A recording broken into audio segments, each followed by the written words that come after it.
In a small West Virginia church, a 5-year-old girl's voice rises above the congregation, clear and pure, weaving through the harmonies of her family's gospel hymns. It's 1926, and the rugged hills of Randolph County pulse with the raw, soulful sounds of mountain music, born from the struggles and joys of a hardscrabble life. That girl was Wilma Lee Leary, who would become Wilma Lee Cooper, a name that would resonate across radio airwaves, fill the hallowed halls of the Grand Ole Opry, and earn the title First Lady of Bluegrass from the Smithsonian. Her story is one of unyielding passion, a woman who carried the spirit of Appalachia in every note, defied the constraints of her era, and left an indelible mark on American music. Let's walk through the life of a woman whose voice was her truth, whose resilience was her legacy, and whose music still echoes in the hearts of those who listen. The 1920s in West Virginia were a time of stark contrasts where beauty and hardship intertwined like the roots of the ancient pines in the Monongahela National Forest. Coal was king, driving the economy but exacting a heavy toll on families like the Learys. Wilma's father, Jacob Leary, was a coal miner, his days spent in the dark, dangerous depths of the mines, his hands roughened by labor. Her mother, Elsie Leary, was a school teacher and a skilled organist, playing the pump organ with a quiet grace that filled their modest home with music.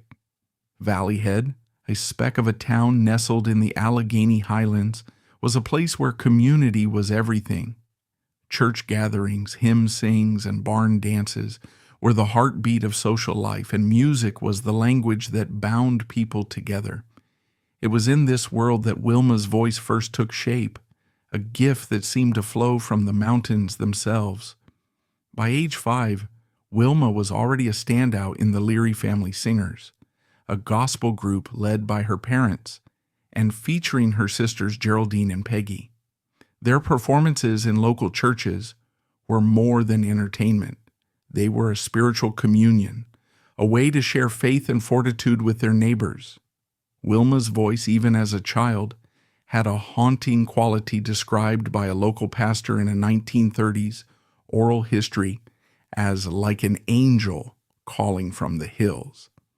The Leary family's repertoire included traditional hymns and folk songs, passed down through generations, their lyrics steeped in the joys and sorrows of mountain life. Songs like The Jericho Road and Old Black Mountain Trail carried the weight of their Appalachian heritage, blending faith with the stark realities of a coal mining community. Wilma's early years were marked by more than music. She was a bright child, skipping grades in school and showing a sharp intellect that set her apart. In an era when few women pursued higher education, Wilma earned a business degree, a testament to her determination and foresight. This blend of talent and tenacity would define her life. By 1938, at just 17, the Leary Family Singers were gaining recognition beyond Valley Head. Their big break came when they were selected to represent West Virginia at the National Folk Festival in Washington, D.C., a prestigious event celebrating America's musical traditions. Their performance, a mix of gospel and mountain ballads, captivated audiences and caught the attention of folklorists from the Library of Congress.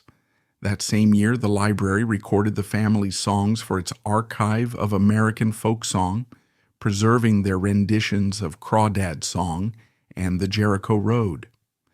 These recordings, made by Gordon Barnes for the Farm Security Administration, captured the raw, unpolished beauty of their music, a sound that felt like it was carved from the mountains themselves. Change was on the horizon, signaling a shift that would reshape the landscape of country music. In 1938, a talented young fiddler named Dale Troy Cooper, affectionately nicknamed Smiley for his effortless charm and warm, infectious grin that could light up any room, joined the Leary Family Singers as a backup musician. Born in 1918 in the small rural town of Harmon, West Virginia, nestled amid the rolling Appalachian hills, Dale had discovered his passion for music early in life. As a teenager, he taught himself to play the fiddle and guitar, his nimble fingers gliding over the strings with a natural dexterity and precision that far surpassed what one might expect from someone without any formal training or lessons. He honed his skills through countless hours of practice in the quiet evenings of his mountain home, drawing inspiration from the folk tunes echoing through the valleys. Later, in a candid 1960 interview with Country Song Roundup magazine, Dale confessed that he had taken the job with the Leary family, singers not just for the musical opportunity, but partly as a clever way to be closer to the Leary sisters, especially the captivating Wilma, whose presence had sparked an immediate attraction in him. His calculated plan unfolded beautifully, as sparks of romance quickly ignited between the two, leading to their marriage in 1941, when Wilma was just 20 years old. By then, Dale had been rechristened Stony Cooper, following a lively radio station contest that sought a more rugged, memorable stage name to match his growing persona. Their union was far more than a personal milestone. It marked the beginning of a profound musical partnership that would go on to redefine the genres of country and bluegrass music, blending heartfelt authenticity with innovative flair. Together, Wilma Lee and Stony Cooper formed their own band, the Clinch Mountain Clan, a name thoughtfully chosen to honor the rugged, majestic Clinch Mountain Ridge near their shared West Virginia roots, a symbol of the enduring, untamed spirit of the Appalachians that infused their music. The early 1940s were a whirlwind period of relentless hustle, determination, and heartfelt dedication for the couple. They crisscrossed the vast expanse of the United States, performing live on various radio stations in states like Arkansas, Nebraska, Illinois, and North Carolina, often traveling in a worn-out vehicle loaded with instruments and dreams. These were undeniably lean years, characterized by grueling long drives on dusty back roads, modest accommodations, and tight budgets that left little room for luxuries. To supplement their income and keep their dreams afloat, they cleverly incorporated advertising into their broadcasts, promoting an array of everyday products from cosmetics and household items to razor blades and farming tools. Their smooth, engaging patter during these segments became as integral to their act as the music itself, showcasing their charisma and ability to connect with listeners on a personal level. Wilma's guitar playing was notably forceful and commanding, her strums providing a driving rhythmic backbone that propelled their songs forward with unyielding energy. In contrast, Stoney's fiddle contributed a plaintive, old-timey wail that evoked the sorrowful echoes of mountain folklore, creating a harmonious blend that was both raw and deeply authentic. Their sound remained firmly rooted in the cherished mountain traditions of their upbringing, drawing from ballads passed down through generations and infused with the soulful essence of rural life. In 1947, they achieved a significant milestone by cutting their first professional recordings for Rich Artone, a modest independent label based in Tennessee. Among these early tracks was the poignant gospel song Tramp on the Street, which quickly became a cornerstone of their repertoire, touching hearts with its themes of compassion and redemption. Reflecting on this era years later, in a 1975 interview with Mule Skinner News, Wilma shared her fondness for those sessions, saying, "We didn't have fancy studios or high-tech equipment, just a simple microphone and the raw passion in our hearts. That's what made it so real and enduring." Their long-awaited big break arrived in 1947 when they secured a spot on the prestigious WWVA Jamboree in Wheeling, West Virginia, a vibrant hub of country music that drew performers and fans from far and wide. Broadcast on a powerful 50,000-watt station, the Jamboree was a true powerhouse in the industry, rivaled only by Nashville's legendary Grand Ole Opry in terms of influence and reach. For the next 10 years, Wilma and Stoney became beloved fixtures on the program, their weekly appearances building a loyal following that spanned from the industrial towns of Pennsylvania to the farmlands of Ontario, Canada, as the signal carried their voices across borders and time zones. Their live performances were a dynamic tapestry of genres, weaving together soul-stirring gospel numbers, timeless traditional ballads handed down from Appalachian ancestors, and original compositions that reflected their personal experiences and creativity. What truly set them apart was the sheer intensity of their delivery. Each song performed with a fervor that captivated audiences and left a lasting emotional impact.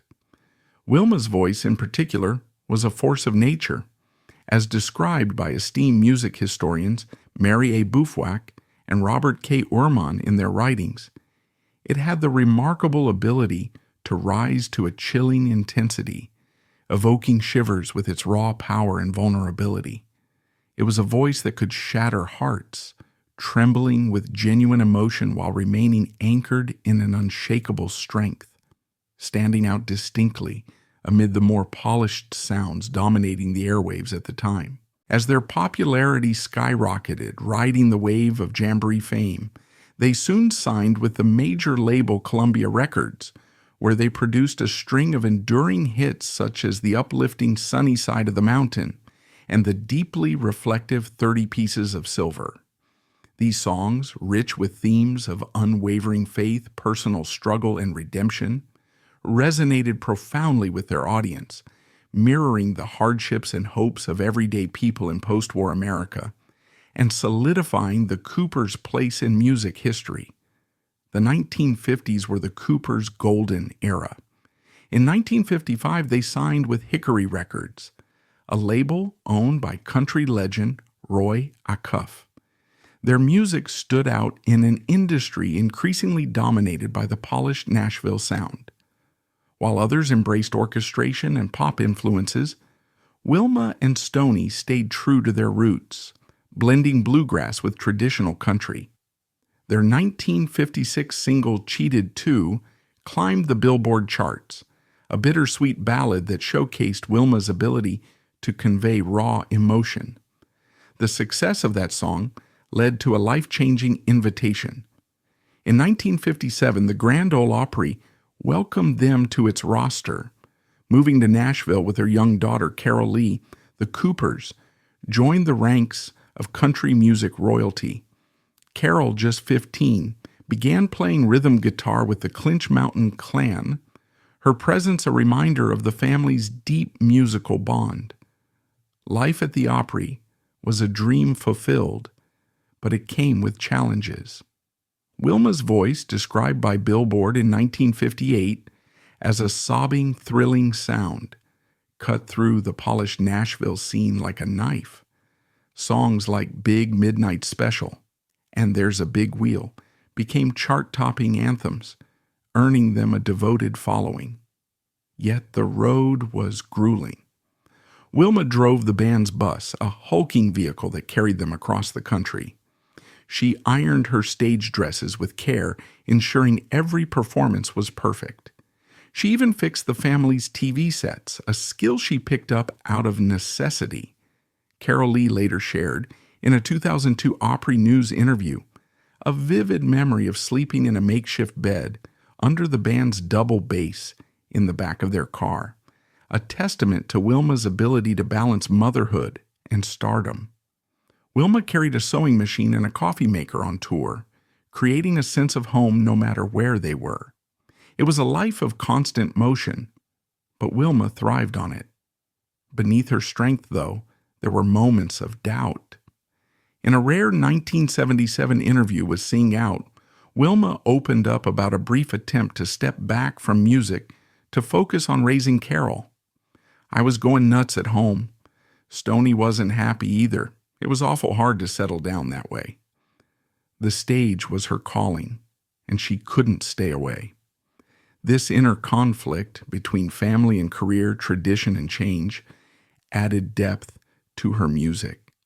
Her performances were never just about the notes. They were about the life she lived, the faith she held, and the losses she endured.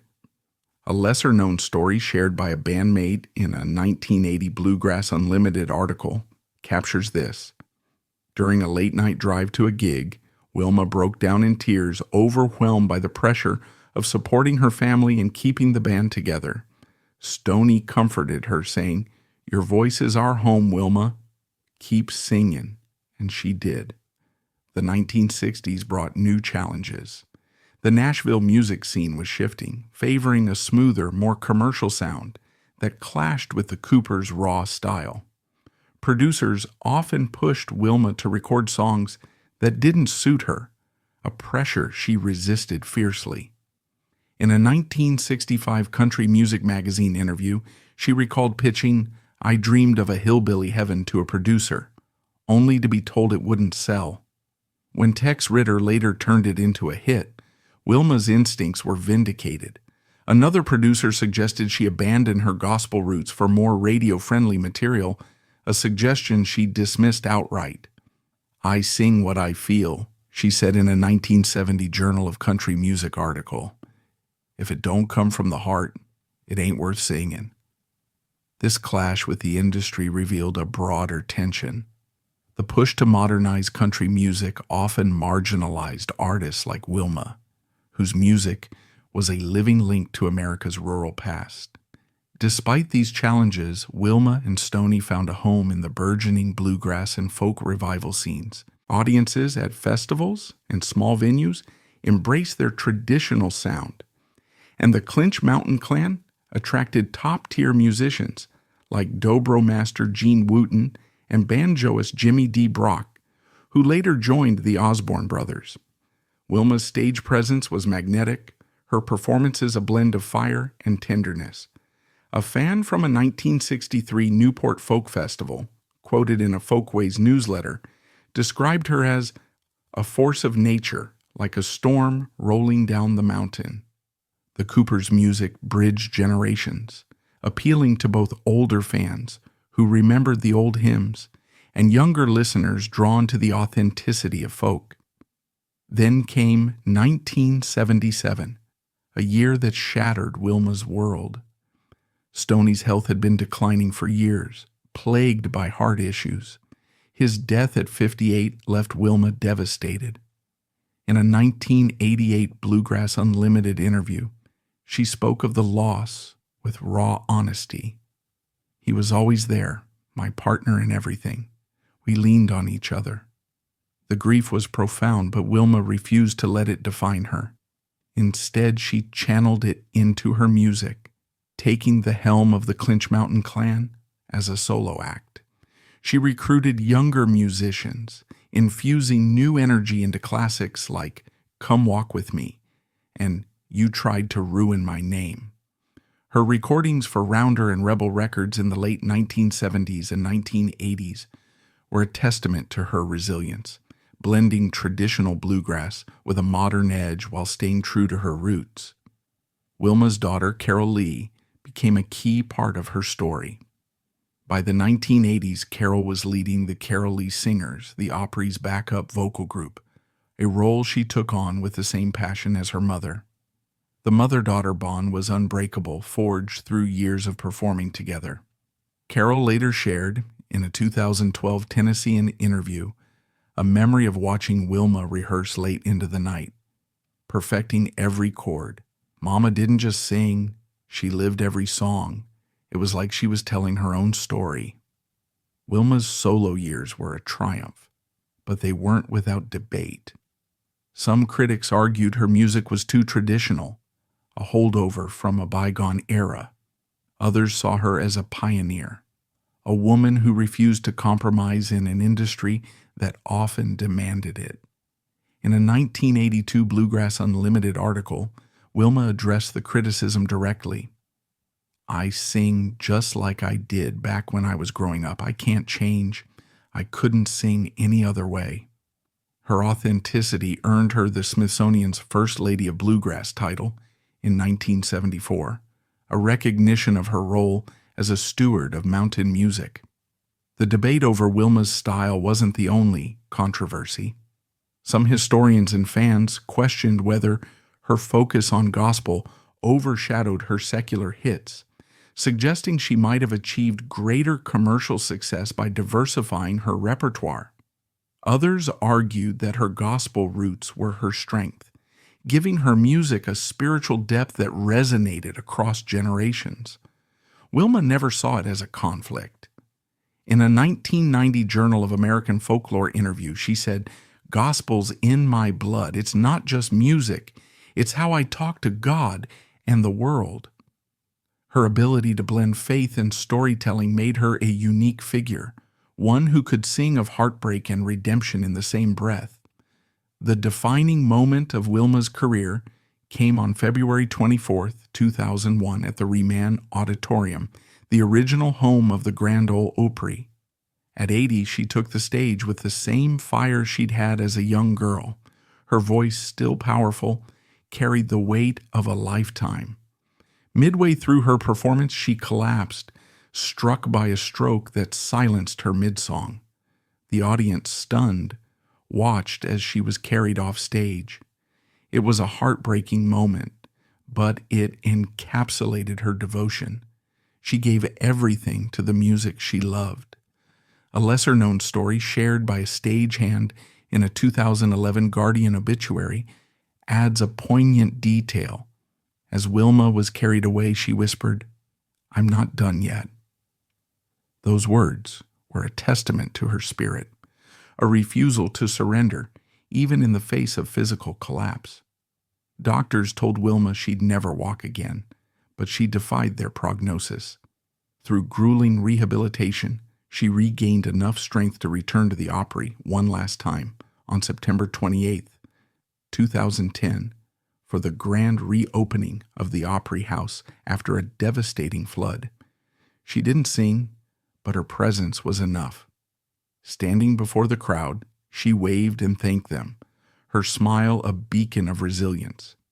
The moment, captured in a Tennessean article, was a quiet triumph, a reminder that Wilma Lee Cooper was more than a performer. She was a survivor. Wilma passed away on September 13, 2011 at her home in Sweetwater, Tennessee, at the age of 90. Her death marked the end of an era, but her legacy endures. She was a coal miner's daughter who rose to become a cornerstone of the Grand Ole Opry, a woman who carried the soul of Appalachian music through a century of change. Her influence is heard in the voices of modern bluegrass artists like Alison Krauss and Rhonda Vincent, who owe a debt to her trailblazing. Her recordings, preserved by the Library of Congress and honored by the Smithsonian, are a time capsule of a vanishing world, a reminder of the power of roots and authenticity. Politically, her story challenges the marginalization of rural voices, showing how one woman's music could speak for a community often overlooked. Wilma Lee Cooper's life was a tapestry of contradictions: strength and vulnerability, tradition and defiance, faith and struggle. She was a mother who raised her daughter on the road, a widow who carried on alone, a singer whose voice could move mountains. Her music wasn't just about entertainment. It was about telling the truth of a life lived fully. When you listen to Tramp on the Street or Big Midnight Special, you hear more than a song. You hear Wilma's heart beating through every note. Her story reminds us that music can be a lifeline, a way to hold on to who we are and where we come from. So the next time a bluegrass tune fills the air, pause and listen. You might hear Wilma's voice calling from the hills, reminding us that the human spirit, like a good song, never fades.